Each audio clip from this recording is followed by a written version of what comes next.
Parliament में राहुल गांधी बोलने वाले हैं थोड़ी देर में महिला रिजर्वेशन बिल पर। वो संसद भवन पहुंच चुके हैं और अब थोड़ी देर में वो उनके बोलने का समय हो चुका है। हमें तो 1:45 बताया गया था, उससे थोड़ी देर से ही चल रहा है मामला और 4 बजे वोटिंग का वक्त है। उससे पहले होम मिनिस्टर को रिप्लाई देना है, गृह मंत्री अमित शाह को। वो भी देखिए कि वक्त पर हो पाता है कि नहीं हो पाता है। प्रधानमंत्री ने 2 पोस्ट किए हैं पिछले आधे घंटे में और वो अभी तक का सबसे बड़ा इंडिकेशन है कि ये स्थिति कहां खड़ी हुई है महिला रिजर्वेशन बिल को लेकर के। प्रधानमंत्री ने अब दोनों बात लिखी है। पहले एक पोस्ट किया उन्होंने आज अभी से 41 मिनट पहले, और करेक्ट कर लूं हाँ तो आपको बताता हूं जी। तो प्रधानमंत्री ने जो सबसे पहले पोस्ट किया उसमें उन्होंने ये लिखा है कि मैं सारे दलों से ये निवेदन करता हूं कि राजनीतिक दलों से आग्रह करता हूं, अपील करता हूं, थोड़ी देर में लोग मतदान होने वाला है, सोच विचार कर संवेदनशीलता से निर्णय लें, महिला आरक्षण के पक्ष में वोट करें, फिर ऐसा कुछ भी ना करें जिससे नारी शक्ति की भावनाएं आहत हो। करोड़ों लोग हमें देख रहे हैं, इस बिल को पास करा दें, ये उन्होंने कहा।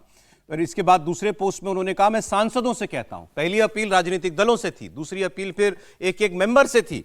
मैं सांसदों से कहता हूं अपने घर में मां, बहन, बेटी, पत्नी सबका स्मरण कीजिए, अपनी अंतरात्मा को सुनिए और इस बिल को पास कराइए। देश की आधी आबादी को उसका हक दीजिए। अब अगर नंबरों का ही खेल है और नंबर पूरे होते तो अपील की नौबत नहीं आती। अपील की नौबत आई है तो इसका मतलब नंबर पूरे नहीं है, ये यही कहा जा सकता है। बाकी मैसेजिंग तो कभी भी की जा सकती है और इस मैसेज में तो कुछ खराब है नहीं, अच्छा ही है। वो यही कह रहे हैं कि भाई महिलाओं को आरक्षण देने के लिए आइए सब लोग एक साथ आ जाएं, अपने मतभेद हम भुला दें। कल भी प्रधानमंत्री ने क्या कहा था, जैसे ओबीसी वाली बात हुई कि ओबीसी आरक्षण, ओबीसी जनगणना कराई उसके बाद, तो उन्होंने कहा कभी तो आप ये काम करेंगे, आ जाने दीजिए महिलाओं को पार्लियामेंट के अंदर, उसके बाद वो भी इस फैसले का हिस्सा बन जाएंगी कि आपको आरक्षण में आरक्षण देना है कि नहीं देना है, उनकी भी सहमति इसमें हो जाएगी। तो मूल बात वही है कि ये काम आपको कभी तो करना ही है और वो कभी कब आएगा। जैसे कहावत है there is no tomorrow, tomorrow never comes. तो वो काम आप कभी तो पूरा करेंगे, तो आज क्यों ना करें इस बात को। खैर, इस पर दोनों पक्षों की अपनी अपनी पोजीशंस हैं। अब राहुल गांधी देखिए वो आज क्या कहते हैं। कल प्रियंका गांधी के भाषण से, लेकिन अगर कोई क्लू हमें लेना है राहुल गांधी क्या बोल सकते हैं, तो प्रियंका जी के भाषण के 2 ही प्रमुख बिंदु थे। एक कि ये डिलिमिटेशन करके मनमानी करेंगे और दूसरा कि ये ओबीसी को उसका हक नहीं देना चाहते। तो यही बात राहुल गांधी ने अपने वीडियो मैसेज में भी परसों बताई थी। अब देखिए उससे अलग क्या वो आज कुछ कहने वाले हैं। लेकिन एक बात अभी यहां वो जब बोलेंगे तो हम सुनेंगे। विजय जी ने एक बात की, इस पर भी हमको बात करनी चाहिए कि क्या ये पार्टियां तैयार भी हैं विमेन लीडरशिप के लिए। टॉप पोस्ट की बात नहीं कर रहे कि आप ममता बनर्जी की तरह महिला हो पार्टी चलाएं, वो नहीं, लेकिन क्या इतना आधा रिप्रेजेंटेशन देना या 1/3 रिप्रेजेंटेशन देना, इसके लिए ये पार्टियां अंदर से तैयार भी हैं क्या। सर क्या अपनी बात आप कह रहे थे। मुझे लगता है सर कि ये जो जितनी ये टेक्निकल और ये सब बातें हो रही है वो तो है, लेकिन ज़्यादातर पॉलिटिकल पार्टीज़ के लिए मुझे ऐसा लगता है कि उनकी तैयारी नहीं है कि मान लीजिए ये बिल पास हो गया, 272 महिलाएं, 273 महिलाओं के लिए लीडरशिप ये, और 1,500 के करीबन विधानसभाओं में, तो मतलब 2,000 लीडर, महिला लीडर चाहिए आपको किसी पॉलिटिकल पार्टी को। तो 2,000 पॉलिटिकल महिला लीडर्स जो हैं वो ज़्यादातर पॉलिटिकल पार्टीज के पास नहीं है। महिला नेता भी तो हों, तो वो उसकी तैयारी उनके पास नहीं है। तो इसलिए उनको डर लग रहा है कि ये यदि आ गया तो, और बीजेपी अकेली पार्टी मुझे लग रही है जो इस पर काफ़ी समय से काम कर रही है। उसने अपनी एक नई लीडरशिप तैयार की है। संगठन के स्तर पर जो उसने रिजर्वेशन किया था उससे भी नई लीडरशिप तैयार हुई है। और संघ ने, जो मुझे जानकारी थी, हो सकता है करेक्ट नहीं हो, लेकिन उन्होंने हर कॉन्स्टिट्यूंसी में एक पूरा कैंपेन चलाकर, मतलब उनके लिए ट्रेनिंग के लिए अलग अलग तरीके से वुमेन लीडरशिप तैयार की। ये और पार्टियों की हिट ये हो सकती है कि क्षेत्रीय पार्टियों के लिए बहुत मुश्किल होगी। आप देख लीजिएगा जब चुनाव होगा। मेरा इसमें आकलन है कि भाई सिर्फ 33% लीडरशिप पूरी डेवलप नहीं करना पड़ेगी। 33% में से आधा तो यह मांग के चलो कि परिवारवाद की रहेगी।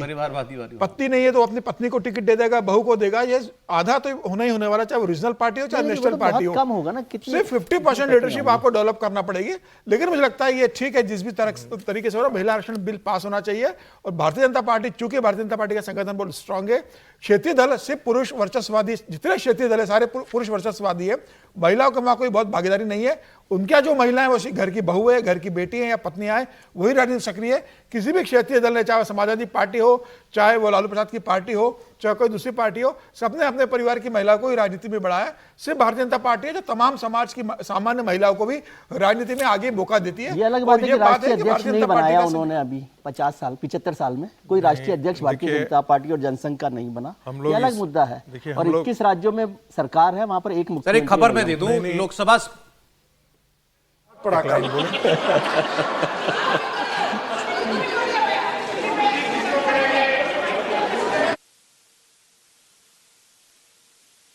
माननीय श्री वाकचौरे जी,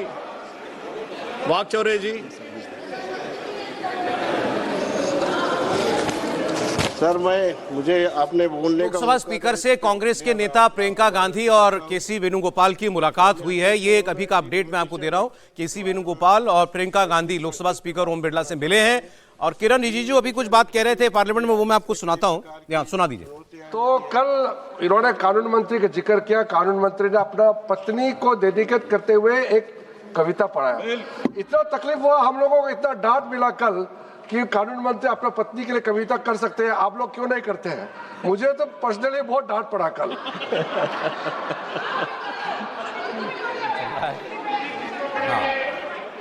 बस अब राहुल गांधी को बोलने का, लेकिन ये जो मीटिंग हुई है ये केसी वेणुगोपाल और प्रियंका गांधी दोनों जो स्पीकर से मिले हैं, ये ऐसी सामान्य घटनाएं नहीं है, ये मीटिंग नहीं है। हाँ, तो इसके पीछे कुछ तो बात होगी।